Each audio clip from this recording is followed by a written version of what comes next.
Mr. Vincent Gracias. Kalau tengok his, he tells me earlier on that he's 62. He's such a handsome man. So tell me, how are you inspired by all this work that you've done? It's part of our land, no? Our land is plenty of different cultures, Roman culture, Islamic culture, about over 10 centuries, and then ancient culture of the Mediterranean, but with the touch of the Islamic art, because here in Valencia was very important that heritage. The relationship between Valencia and the Silk Road was very important for us, because inspiration of the Arabian Nights and the tales and the legends, and in the other part of the craftsmanship of Valencia. So Nonton, it's very interesting. Can you imagine, we are talking about the 2,000 years of Silk Road, traders traveling from the west and then going through the east, all the way to China. Then you have all the Chinese civilization, then you have the Central Asia, so all coming through. So imagine, and today many of all these wonderful cities have got a lot of changes in terms of the way they live, the food that they eat, the way they dress, and of course jewelry is one of them as well, among other fine art craftsmanship as well. For example, that necklace, I made that necklace for the Queen Sofia of Spain. I give that necklace because was the relationship between Valencia and the Silk Road through the designs of the ceramic. On the ceramic thing. That kind of ceramic was also in Samarkand, in Valencia, but at the same time in Kiva, Bukhara, and in all those areas. Yes. Yeah. So that's why menonton bila kita cakap tadi lah, when you talk about the Silk Road tu, pengaruh dia tu amat orang kata besar sekali, dari kedatangan dunia Islam tu lah. With that comes all this, wonderful workmanship, craftsmanship that were brought, from just about everywhere. Thank you so much. I'm so blessed because I read a lot about you and all that, and then now to have to see you.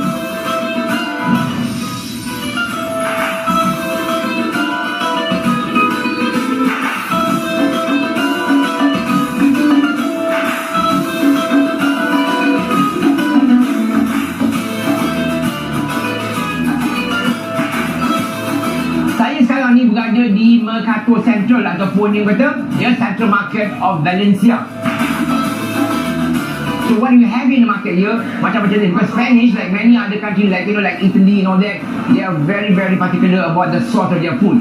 So you find many artisan, pakar-pakar dalam bidang buat macam-macam lah, daripada olive oil, daripada ikan masin, bakalau, kita ada queso, cheese, macengga cheese, macam-macam. So you can walk around here and they have all these little segment of area where one section is all daging, on the other side is all queso, cheeses and all that. One counter pula all the dried fruits, nuts, pistachio, walnut, apa pula, as most market are, because of all the confluence of all different culture from Morocco, from all the Arab world, North Africa, Middle East. It's almost like sometimes you feel like you're in Lebanon, Syria, macam kita berada di Morocco punya. So everywhere, and this is the best time to go to the market because it's the peak of summer.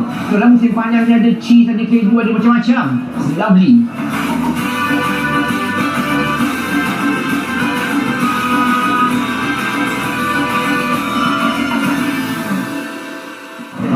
Tentu kalau kita perhatikan di Valencia ni banyak manisan-manisan kita perhatikan yang juga savory-savory yang dijual di pasar Mercato Valencia ni, banyak unsur-unsur Mediterranean. Contoh daripada Lebanon, daripada Syria, you have Turkish as well, kita ada kibe daripada Lebanon, and of course all the different Middle Eastern from the Arab world and all that, different types of baklava, some pistachio pun ada jual.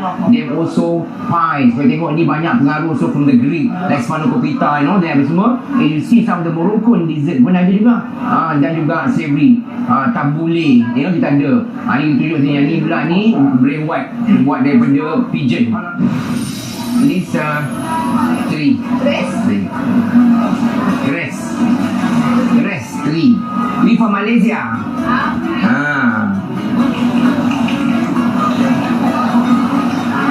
10 euro ni dah RM50.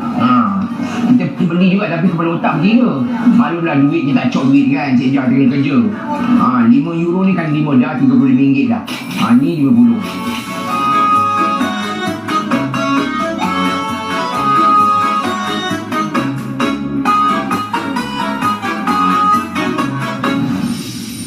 tuan hari ni Wan berada di orang kata Valencia Silk Museum lah.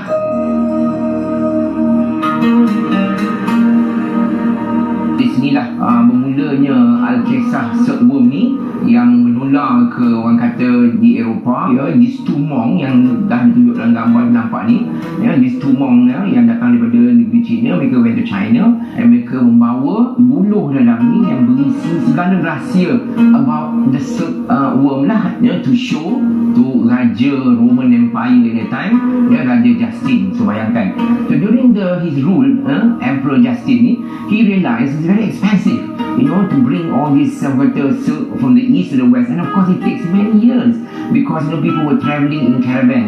So imagine, before they even arrived there, they started from Xi'an and they went all the way to Xinjiang. Daripada Xinjiang to Urumqi to Turpan, you know, from Turpan to Kashgar border, around the Kulu Mountain, cross to India, to all through Central Asia. So imagine, you know, and at this time there were a lot of power, perebutan kuasa daripada the Mongol Empire, Genghis Khan, Timur, Persian Empire, the Ottoman Empire. All this mighty empire was, orang kata, aiming at this Silk Road, because that's where how they tax all these traders, and all those money begins to flourish, and therefore, orang kata, makes, you know, their country even more richer.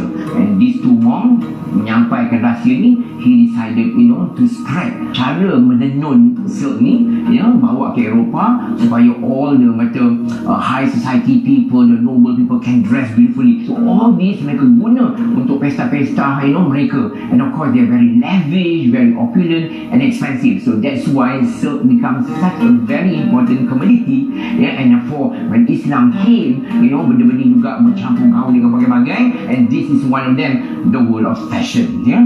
So kalau kita perhatikan, it shows, you know, the journey and how silk arrived here at around 200 BC as far as the 6th century. Ketika tu Constantinople, jangan lupa, the Roman jadikan Istanbul tu, yeah, as the capital. They also have ketika tu the Umayyad dynasty, yeah, that come from Persia, were exposed. Sama juga pasal the silk tradition. That's why you notice in a lot of all this Iranian culture, Persian Empire, they do amazing carpet, beautiful carpets, kan, and they all made of silk. Begitulah betul pentingnya sejarah tamadun, ya, Sutera ni kepada umat manusia sampai hari ini.